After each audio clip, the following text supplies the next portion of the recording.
आखिर ऐसा क्यों अचानक से ए आर रहमान उर्फ एएस दिलीप कुमार को लगने लगा कि उन्हें काम नहीं मिल रहा है क्योंकि उनके नाम के आगे ए आर रहमान लिखा हुआ है? इतने लंबे वक्त से खासतौर से वो खुद ही कहते रहे हैं कि कला जो है वो किसी धर्म में नहीं बंधती या वो किसी धर्म विशेष की नहीं होती, तो अचानक से उन्हें धर्म क्यों नजर आने लगा है? बहुत बहुत शुक्रिया आपका मुझे यहाँ इनवाइट करने के लिए, बुलाने के लिए। मैं म्यूजिक कंपोजर, ऑस्कर विनर या भारत के संगीतकार ए आर रहमान का पक्ष रखने नहीं आया हूँ। जो बात कम्युनिटी से जुड़ती है मैं उस पर अपनी बात रखूंगा। मैंने उनके उस बीबीसी के इंटरव्यू को नैना जी पढ़ा और उनका जो बयान उसमें से निकल के आया वो मैंने लिखा है, शायद ए आर रहमान कहते हैं कि शायद मैंने नहीं फेस किया, शायद मुझे ये सब पता ही नहीं चला, हो सकता है खुदा ने ये सारी बातें मुझ तक आने ही नहीं दी। मैंने खुद के लिए कभी ऐसा कुछ महसूस नहीं किया, लेकिन पिछले 8 सालों में क्योंकि इंडस्ट्री में पावर शिफ्ट हुआ है, जो लोग क्रिएटिव नहीं है अब वही लोग इंडस्ट्री में पावर में है। मैं समझता हूँ ये पावर उसी पावर को वो उस पावर की तरफ बात कर रहे हैं जो कभी अबू सलेम को भी थी और वो जिसको चाहते थे उस एक्ट्रेस को काम दिलाते थे, जैसा हम लोगों ने न्यूज। मतलब आप इसे अंडरवर्ल्ड से कनेक्टेड बता रहे हैं क्या? नहीं, एक वक्त में हमने अपने बचपने में सुना कि अबू सलेम जो है उनके ऊपर कई कंट्रोवर्सीज हुई। वो दाऊद के आदमी थे, बड़े माफिया थे और जिस इंडस्ट्री में जिसको चाहते थे काम दिलाते थे, जिसको चाहते थे काम नहीं मिलता था। तो यहाँ पे इनके ए आर रहमान के बयान में, उनके इंटरव्यू में ये लाइन मुझे कॉन्फ्लिक्ट वाली, कंट्रोवर्सी वाली लगी। आगे कहते हैं कि वही डिमांड करते हैं, हो सकता है कि ये सांप्रदायिक चीज हो शायद, लेकिन मेरे मुंह पर कभी नहीं किया गया। ये ए आर रहमान का वो वक्तव्य है जो उन्होंने बीबीसी के अपने इंटरव्यू के दौरान कहा। अब प्लीज आपका सवाल। तो ये आपको हास्यास्पद लगता है या इसमें कोई सत्यता नजर आती है? क्योंकि ऐसे तो इंडस्ट्री में अभी तक हम देखते हैं, बॉलीवुड में एक्टिंग इंडस्ट्री में तो 3 खान हमेशा फेमस रहे, आमिर खान, सलमान खान, शाहरुख खान, उनका दबदबा रहा। और अब अगर बदलते वक्त के साथ जब नई जनरेशन अगर आगे आ रही है तो क्या वो भी यही कहेंगे कि भाई हमें धर्म के आधार पर कार्य नहीं दिया जाता? जी, मैं बतौर एक प्राउड इंडियन मुस्लिम मैं मानता हूं कि ए आर रहमान, जिनको ऑस्कर अवार्ड मिला, जिनके पास काम की कोई कमी नहीं रही, हम लोग हर 2 महीने पे, हर 3 महीने पे उनकी कोई ना कोई क्रिएशन देखते हैं और उसको वो सुपर हिट ही जाती है। वेस्ट का एक बहुत बड़ा काम, प्रोजेक्ट उनको मिलते रहते हैं back to back. A R Rahman अपने आप में म्यूजिक इंडस्ट्री में बहुत बड़ा नाम है, जिसको पूरा देश सराहता है और पूरे देश ने उनको प्यार दिया। उस इंटरव्यू में किसने उनको फंसाया, मुझे पता चला कि मैंने पता किया कि उनका इंटरव्यूअर कौन था। तो हारून राशिद, जो कि एक बहुत सीनियर जर्नलिस्ट है, लेकिन उनका ओरिजिन पाकिस्तान है। बीबीसी रेडियो से वो जर्नलिस्ट हैं। उन्होंने ही इंटरव्यू लिया ए आर रहमान का, जिस इंटरव्यू से ये कंट्रोवर्सी क्रिएट हुई। और वो इंटरव्यूअर जो थे उनके मूलतः रहने वाले शायद पाकिस्तान के, एज फार एज ठीक है। वेल, मैं अपने दर्शकों को बता दूं, मुस्लिम स्कॉलर इमरान खोकर जी भी हमारे साथ में कनेक्ट हो चुके हैं। मैं अपने बाकी साथियों का रुख करूं, लेकिन इमरान जी का ही रुख करना चाह रही हूं इसी एंगल के साथ में। इमरान जी, आपका भी बहुत स्वागत है। खासतौर से अगर मैं देख रही हूँ लिस्ट पिछले सिर्फ 24-25 की अगर बात करें, 2024-25 की, तो इन डिटेल्स के अनुसार 2024 में, 2025 में भी कई बड़े प्रोजेक्ट्स पर काम किया है ए आर रहमान ने, और 20 से 30 फिल्मों पर उन्होंने पिछले कुछ सालों के अंतर काम किया। और अचानक से इतना काम मिलने के बाद में, इतनी शोहरत, इतना पैसा कमाने के बाद में उनकी तरफ से ये बयान आना, भले ही वो प्लान्ड हो या कुछ भी हो, क्या ये भारत की, देश की, या ये कम्युनल छवि बिगाड़ने की कोशिश है क्या? इमरान जी, अपना ऑडियो अनम्यूट कर लें प्लीज।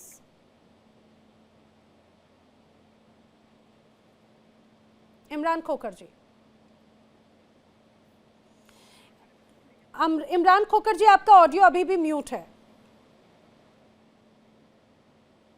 ठीक है, मैं इमरान खोकर जी का दोबारा रुख करती हूँ। तब तक मैं अरुण कृष्ण जी का रुख करना चाह रही हूँ। अरुण कृष्ण जी, मुझे जरा इसी बात को समझाइए। पिछले कुछ सालों के अंतराल में अगर हम देखें, मैं पिछले 2 साल की बात करूँ, अगर ऐसे उनके करियर की बात की जाए तो उन्होंने लगभग 200 करीब फिल्मों में अपनी आवाज़ दी या काम किया, ये कहा जाए, जिसमें तमिल, हिंदू, तेलुगु, मलयालम, अंग्रेजी जैसी तमाम फिल्में शामिल हैं।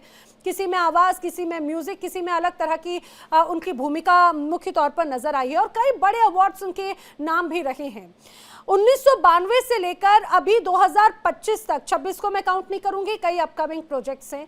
इस बीच इतने बड़े, इतनी नाम, इतनी शोहरत भारत के, हिंदुस्तान की तरफ से उनको मिलती है और अचानक उनका ये जो पूरा इंटरव्यू और ये हिस्सा सामने आना, आखिर क्या, कैसे देखते हैं इसे?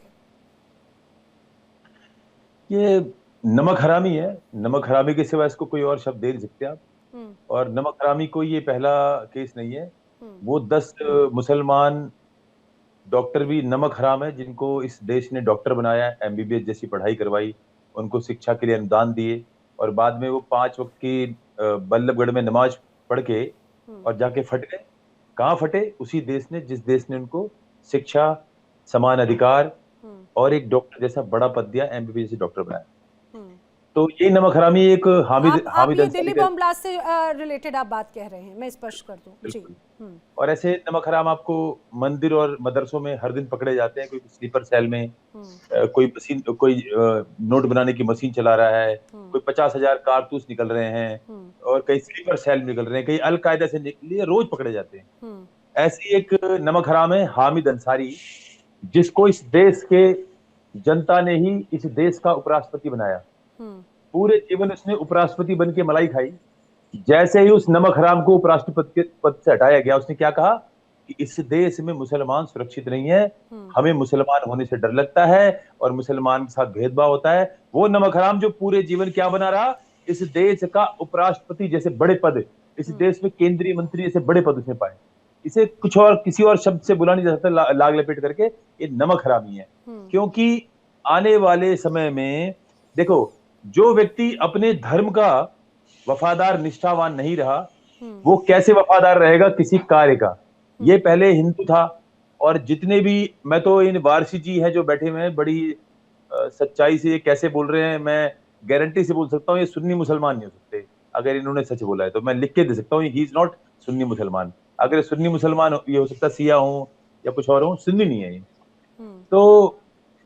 तो ये आप देखिए, इसी देश का खाते हैं पूरे जीवन पे बहुत फक्र है मुझे।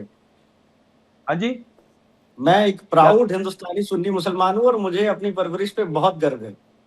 बहुत आश्चर्य है। और क्योंकि मेरे आश्चर्य है मुझे इस बात का, क्योंकि मैं टीवी चैनलों पे आके देखता हूँ, कुछ भी उल्टा सीधा जो भी मुसलमान का हो, हम मुसलमानों को आके उसका डिफेंड करना होता है, चाहे वो गलती क्यों ना। अभी तो ये डिफेंड कर रहे थे कि 12,000 मुसलमान और पर्शियन मार दिए गए ईरान के अंदर, 5,000 तो वहां की रिपोर्ट बता रही है। और यहाँ पर टीवी चैनल पे आकर मुसलमान क्या बोल रहे हैं, अच्छा एक गद्दार थे, मारे गए सारे गद्दार। अरे 14-14 साल के बच्चों की छातियों में गोली मारी गई, 14-14 साल के बच्चों के सिर में गोली मारी गई, बच्चियों के, लड़कियों के गोली मारी गई। यहाँ का मुसलमान क्या कह रहा है, वो गद्दार मारे गए, सारे गद्दार, और हमास के आतंकवादियों के साथ है।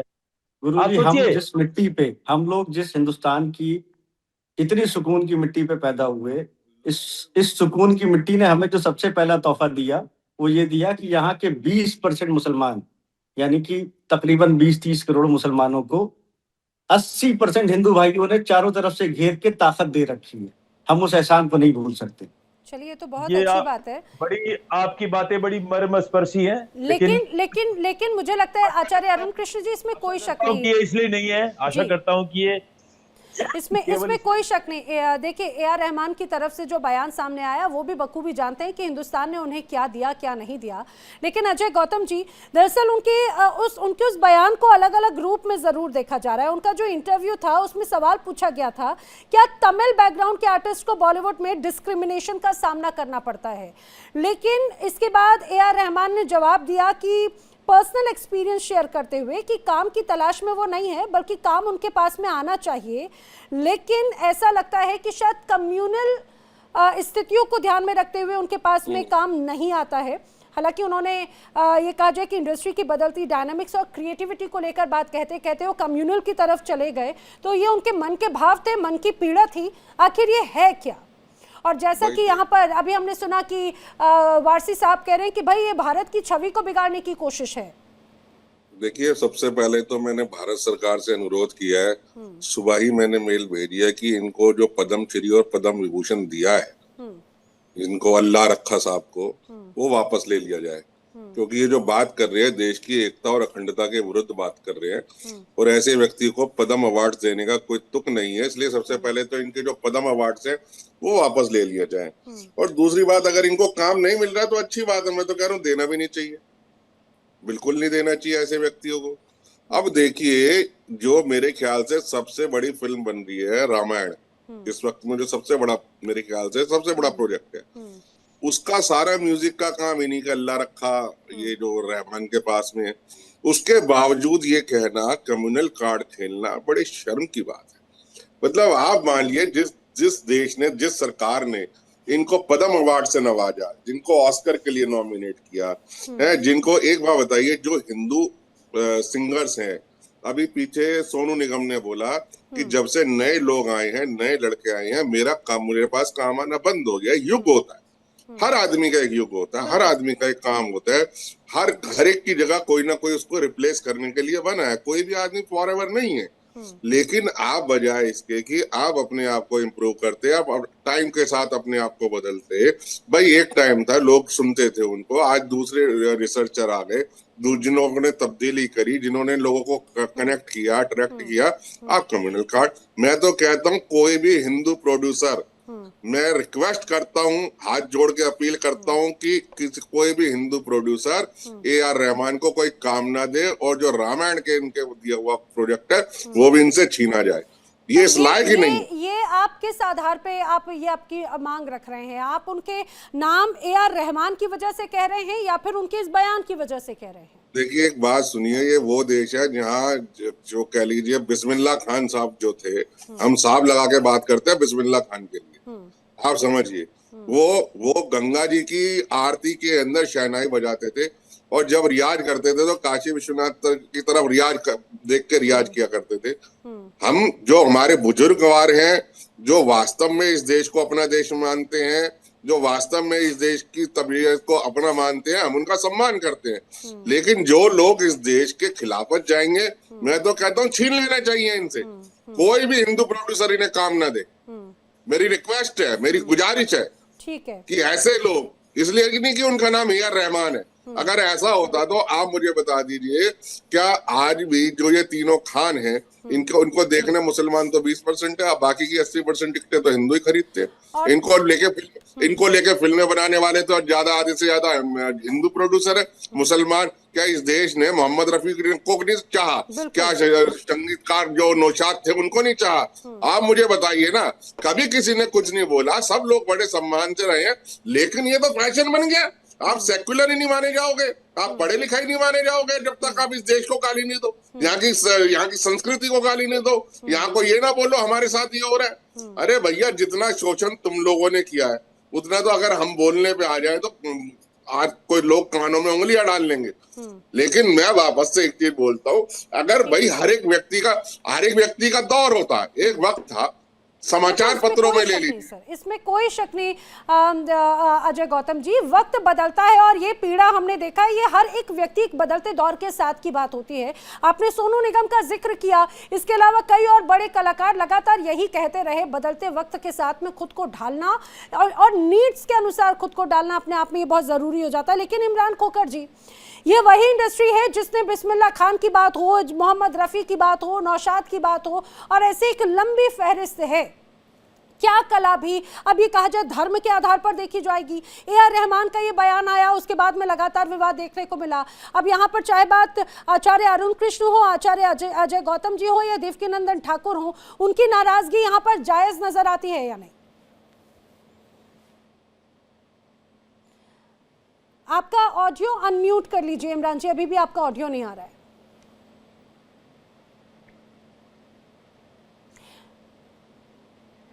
नहीं, आपको दोबारा कनेक्ट करवाती हूँ। PCR एक बार इनका ऑडियो ज़रा ठीक करवाइएगा। मैं जब तक यही सवाल वारसी जी आपसे लेना चाह रही हूँ, मुझे एक बात बताइए, जिस तरह से अब यहाँ पर अलग अलग टैग उनके साथ में दिए जा रहे हैं, ऑस्कर विनिंग तो ठीक है, अब यहाँ पर देवकीनंदन ठाकुर ने तो एहसान फरामोश कह दिया, आचार्य अरुण कृष्ण जी या फिर अन्य धर्मगुरु भी ये कहने लगे कि भारत की थाली में जिस थाली में खाया उसी थाली में छेद करने वाली बात है ये, कि जब आपको काम मिला तब तो सब बहुत बढ़िया है, जब आपको काम मिलना थोड़ा सा लिमिट हुआ तो उसे आप ये कहने लगे ये विक्टिम कार्ड के तौर पर हो गया और कुछ नहीं। मैं पैनल पे मौजूद दोनों आचार्यों को, दोनों धर्मगुरुओं को आदाब, नमस्कार मेरी तरफ से। और मैं आपका छोटा हूं, मैं सिर्फ ये याद दिलाऊंगा आपको कि सनातन धर्म से जो मैंने पढ़ा, जो मैंने सीखा, वो वसुदेव कुटुंबकम की पहली बात आती है। और दिल बड़ा रख के माफ करना भी सबसे बड़ा सवाब है, सबसे बड़ा पुण्य है। कितना बड़ा दिल रखें, आपकी दिल को आवाज नहीं आ फाड़ रही। दे क्या? कितना बड़ा दिल रखें, आपको बताऊं अभी नहीं, किस केस पे अभी मैं क्या मुझे प्लीज आपको बताता हूँ। संघर्ष सुनो, आचार्य जी, संघर्ष मुझे प्लीज कंप्लीट कर लेने सुनो। दीजिए, बस आधा नहीं, मिनट मैं मेरा आपको एक आपसे। बात बताऊंगा, फिर आपको ये बात अच्छी लगेगी सुनने में। मुझे आप बीच में बोलने दीजिए 2 मिनट। अभी आपको बताऊं मैं क्या कर रहा हूं। जी दिल्ली में मात्र 3 दिन पहले एक इरशाद नाम का ओखला का मुसलमान लड़का 4 लड़कों के साथ आता है और एक हिंदू परिवार के घर में घुसता है। उसकी लड़की को मात्र 18-19 साल की थी, घर में से निकाल के लेके हम ढूंढ रहे हैं उस लड़की को। और किन माँ बाप के घर में? जो माँ बाप बेचारे बूढ़े हैं, उनको तो ये नहीं कि एक थप्पड़ भी किसी को मारने की उनकी शक्ति हो, और हम उसे ढूंढ रहे हैं। हम पुलिस में कंप्लेंट करके आ चुके हैं और पुलिस उनको ढूंढ रही है, उनके खिलाफ सर्वेलेंस लगा रखी है। हम क्या क्या ढेले जी आपका, ये आप जो बोल रहे हो ना, इससे मैं आपको सही बताऊं, आपकी इन बातों से उल्टा हिंदू भ्रमित हो जाते हैं, क्योंकि मुसलमान नहीं, लेकिन मैं अपनी आचार्य बात जी, में आचार्य मैं अरुण कृष्ण जी, जिस तरह से आपने भी बयान दिया या फिर अभी पिछले कुछ वक्त से अगर लगातार कलाकारों की तरफ से ये बात नजर आती है, उनको ये कलाकार लगता नहीं, है कलाकार की कि बात पिछले नहीं है। कुछ वक्त से हर चीज हिंदू मुस्लिम पर आधारित हो गई है। कुछ वक्त से कब से? कुछ वक्त से कब से? उन्होंने पिछले 8 सालों का जिक्र किया, AR रहमान ने पिछले 8 सालों का जिक्र किया। अच्छा, तो जो कश्मीर में 90 से अधिक मस्जिदों से एक दिन सारे मुल्लाओं ने भौंका और बोला कि हे हिंदुओं, काफिरों, ये कश्मीर खाली कर दो और अपनी बहन बेटियां छोड़ जाना, अपनी बहन बेटियां छोड़ जाना, काफिरों कश्मीर खाली कर दो, और साथ तुम्हें टाइम दे रहे रलीब अलीब गरीब, टाइम दे रहे 24 घंटे का। और एक मस्जिद से किसी एक मुसलमान ने नहीं कहा था, 100 मस्जिदों से, लगभग 100 मस्जिदों से। भैया वो कौन से मुसलमान थे? वो कौन से अच्छे वाले थे, बुरे वाले थे? बताओ जरा। गिरजा टिक्कू को 20 मुसलमानों ने बलात्कार करके उस बच्ची को आरी में, आप सोचो हैवानियत क्या बोले इन दानवों को, देखिए, इसमें कोई शक आरी नहीं, से उसको चीर दिया बीच में से। इसमें कोई आरी शक को नहीं। भी जो आरी से चीर दिया। जो विभत्स तस्वीरें उस दौरान वहां से अब आई, मैं वो एक विकृत मुसलमान मानसिकता को की, दर्शाती मैं है, मानता हूं, इसमें मेरे कोई लिए शक नहीं। कोई मेरे ऐसा साथ में मुसलमान मुस्लिम आगे कुछ स्कॉलर बोलता है। मोहम्मद शोएब सिद्दीकी जी भी जुड़ चुके हैं, आपका भी बहुत स्वागत है। मोहम्मद शोएब सिद्दीकी, बार बार चर्चा यही कि इतने लंबे वक्त से AR रहमान, जो कि कई अवार्ड उन्होंने अपने नाम लिया, भारत के सबसे बड़े सम्मान को उन्होंने अपने नाम लिया, और उन्हें अचानक से ऐसा लगने लगा है कि धर्म के आधार पर उनको काम नहीं मिल रहा, जो कि पिछले 2-3 सालों में उनके कई बड़े प्रोजेक्ट्स इस दौरान नजर आए हैं। ये देश की छवि को धूमिल करने वाला बयान है क्या? देखिए नैना जी, ऐसा है कि होता क्या है कि एक वक्त तो ऐसा भी था कि फिल्मों में काम करना लोग उसको गुनाह समझते थे। अच्छे घराने के बच्चे कभी फिल्मों में नहीं आते थे।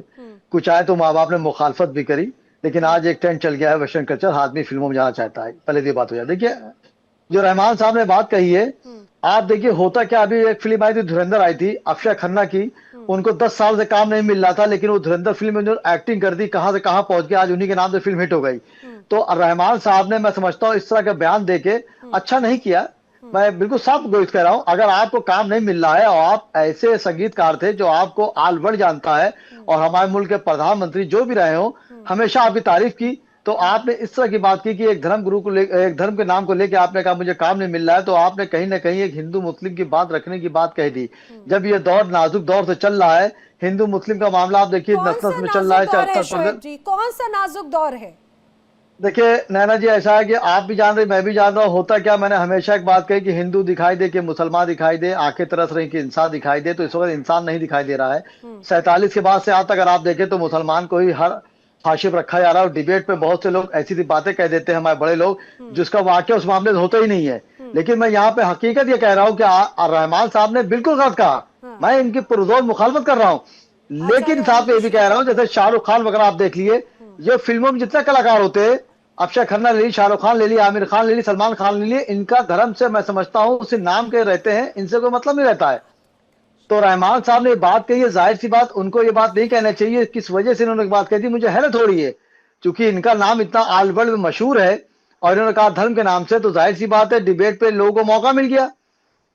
जबकि इस वक्त हालात ऐसे चल रहे हैं कि नफ्सा आज ही बोल नफ्सी का पड़ा आलम है। दरअसल। देखिए अरे नहीं, अरे हमारे देखिए पास कोई देखिए काम नहीं है। किसी से डिबेट में लोगों को मौका किसी मिल देखिए ना देखिए डिबेट में देखिए लोगों मैं को आपकी मौका मिल बात गया सुनो, तो आप क्या धर्म गुरु मतलब है हैं, आपका? देखिए बात ना मैं ये कह नहीं रहा हूँ, मैंने कहा कि अगर कोई आपने भी कहा हो, लोगों चाहे को देखिए मौका मिल हिंदू गया हो तो चाहे क्या मतलब है? मुसलमान हो, देखिए वो हिंदू हो नमक चाहे हराम के मुसलमान बारे हो में चाहे बोलो ना, ईसाई आप हो चाहे लोगों कोई को हो, क्यों आप अगर गुस्सा धर्म रोक के कर रहे हो नाम भैया? की देखिए धर्म के नाम पे अगर क्या कोई बात हामिद करता है रशीद कि ने मुझे काम नहीं मिल रहा है तो मैं समझता हूँ अच्छी चीज नहीं है। एक बात बताइए, जो हामिद अंसारी उपराष्ट्रपति था, पूरे जीवन जी उस नमक हराम ने इसी देश ने राष्ट्रपति बनाया उसको, और रिटायर होकर जी क्या बोलता है कि मुसलमान तो भेदभाव हो रहा है, मुसलमानों के साथ हमारे साथ भेदभाव हो रहा है। अरे तू नमक हराम, पूरे जीवन इस देखिए देश ने राष्ट्रपति बनाए थे, उपराष्ट्रपति, और तू रिटायर होकर कहता देखिए है कि इस देश में मुसलमानों के साथ भेदभाव हो रहा है, और तू बैठा हुआ किस पद पे? सुनिए, उपराष्ट्रपति जैसे अब बड़े सुनिए पद पे। हमारी भी भैया नमक हरामी देखिए खून के अंदर होती है, ये किसी ये विचारधारा देखिए मानसिकता धर्म में सुनिए, हमारी नमक बात सुन हरामी लीजिए, होती है, देखिए किसी व्यक्ति में नहीं है देखिए भैया। धर्म गुरु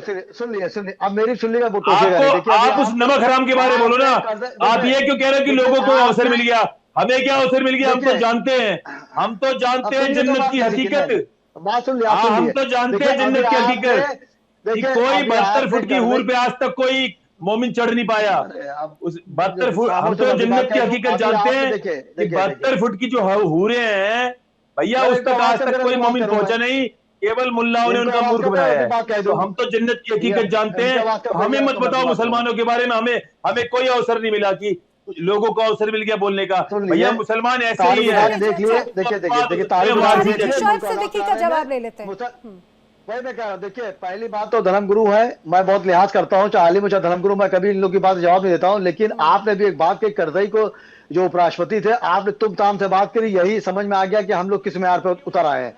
है देखिए भैया, आप देखिए, सुन जो लिया एक ये बार, कह रहे हो एक पूरे सेकंड जीवन सर राष्ट्रपति सर बन एक के, एक सेकंड, बात बताइए, अरे देखिए एक बात देखिए बताइए, देखिए सुनिए सुनिए पूरे सुनिए, जीवन वो जो एक गरीबा उपराष्ट्रपति पद बन पर के थे, रह हाँ के आते नहीं हो, मैं बहस नहीं मेरी करूंगा, बात सुनिए। वो उपराष्ट्रपति ऐसे थे, वो गद्दार को, उपराष्ट्रपति थे, ऐसे आपको नमक हराम को भाई मैं क्यों सम्मान से बात करूंगा? गद्दार देखिए एक बात बताइए, देखिए गद्दार जिसको इस देश आपने ने क्या देखिए सर, उपराष्ट्रपति जैसा गद्दार बड़ा कानून पद कहेगा दिया, नहीं, आप तो गलत कहा रिटायरमेंट के बाद उसने आपने क्या बोला? देखिए सेवानिवृत्त आपका जवाब होकर मैं दे उसने रहा क्या हूँ, बोला देखिए कि ये देश में देखिए मुसलमानों के आपने साथ हमारे उपराष्ट्रपति साथ लगा भेदभाव के हो रहा है।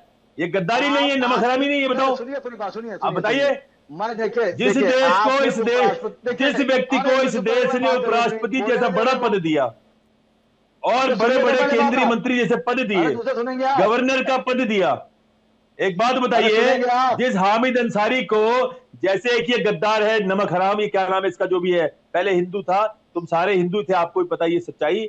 ये जो म्यूजिक डायरेक्टर है, ऐसे ही हामिद अंसारी जो उपराष्ट्रपति था, जिसको इस देश ने गवर्नर बनाया, जिसको इस देश ने केंद्रीय मंत्री बनाया, बड़े बड़े पदों में बिठाया, उपराष्ट्रपति पद जैसा सम्मान दिया, जैसे ही वो नमक हराम आप सेवानिवृत्त डिबेट हुआ, कहाँ उसने क्या कहाँ ले कहा? चले आ रहे हैं, आप डिबेट उसने देखिए क्या धर्म कहा? गुरु जी, आप डिबेट नहीं, कहाँ यही से तो कहाँ ले कहानी चले आ है रहे भैया हैं, रहमान की कि बात सब चल कुछ रही आ है, जाओ, रहमान की पहले बात चल रही है, पहले आप सब लेके कुछ चले आ ले रहे लो, हैं, नहीं जब नहीं ये देखिए रिटायरमेंट का समय दो आए सुन तो लिए गाली बको सुन देश लिए को, ठीक है, अरे विषय भाई पर नमक आते हैं, हराम विषय पर देश आते हैं, विषय पर आते हैं, सुनिए विषय पर विषय आते है। हैं। लेकिन शोएब सिद्दीकी जी, दरअसल मुझे लग रहा है आचार्य अरुण कृष्ण जिस बात का जिक्र कर रहे हैं वो ये बताने की कोशिश कर रहे हैं कि ये कोई पहला ऐसा मौका नहीं है, इसके पहले भी इसी तरह से कई बार डिमांड की जाती रही, जब तक डिमांड पूरी हुई तब तक तो ठीक है, और जैसे ही अपनी इच्छाएं या डिमांड पूरी नहीं होना या फिर काम कम मिलना शुरू हुआ तो उसे कम्युनल राइट एक तरह से नाम दे दिया जाता है।